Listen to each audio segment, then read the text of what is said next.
गीताध्यानश्लोकाः ॐ पार्थाय प्रतिबोधितां भगवता नारायणेन स्वयं व्यासेन ग्रथितां पुराणमुनिना मध्ये महाभारतम् अद्वैतामृतवर्षिणीं भगवतीम् अष्टादशाध्यायिनीम् अम्ब त्वामनुसन्दधामि भगवद्गीते भवद्वेषिणीं नमोऽस्तु ते व्यासविशालबुद्धे फुल्लारविन्दायतपत्रनेत्र येन त्वया भारततैलपूर्णः प्रज्वालितो ज्ञानमयः प्रदीपः प्रपन्नपारिजाताय स्तोत्रवेत्रैकपाणये ज्ञानमुद्राय कृष्णाय गीतामृतदुहे नमः। वसुदेवसुतं देवं कंसचाणूरमर्दनं देवकी परमानन्दं कृष्णं वन्दे जगद्गुरुम्। भीष्मद्रोणतटा जयद्रथजला गान्धारनीलोत्पला शल्यग्राहवती कृपेण वहनी कर्णेन वेलाकुला अश्वत्थामविकर्णघोरमकरा दुर्योधनावर्तिनी सोत्तीर्णा खलु पाण्डवैरननदी कैवर्तकः केशवः पाराशर्यवचः सरोजममलं गीतार्थगण्डोत्कटं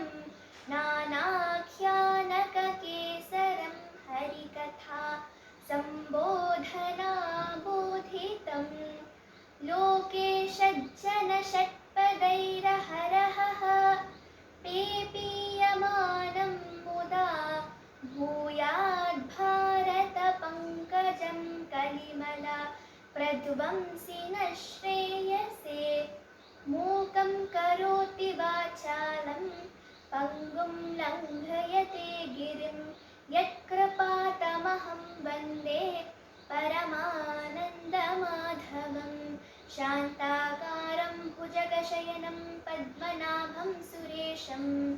विश्वाधारं गगनसदृशं मेघवर्णं शुभाङ्गं लक्ष्मीकान्तं कमलनयनं योगिहृद्यानगम्यं वन्दे विष्णुं भवभयहरं सर्वलोकैकनाथं यं ब्रह्मा वरुणेन्द्ररुद्रमरुतः स्तुन्वन्ति दिव्यैस्तवैः वेदैः साङ्गपदक्रमोपनिषदैः गायन्ति यं सामगाः ध्यानावस्थिततद्गतेन मनसा पश्यन्ति यं योगिनः यस्यान्तं न विदुःसुरासुरगणाः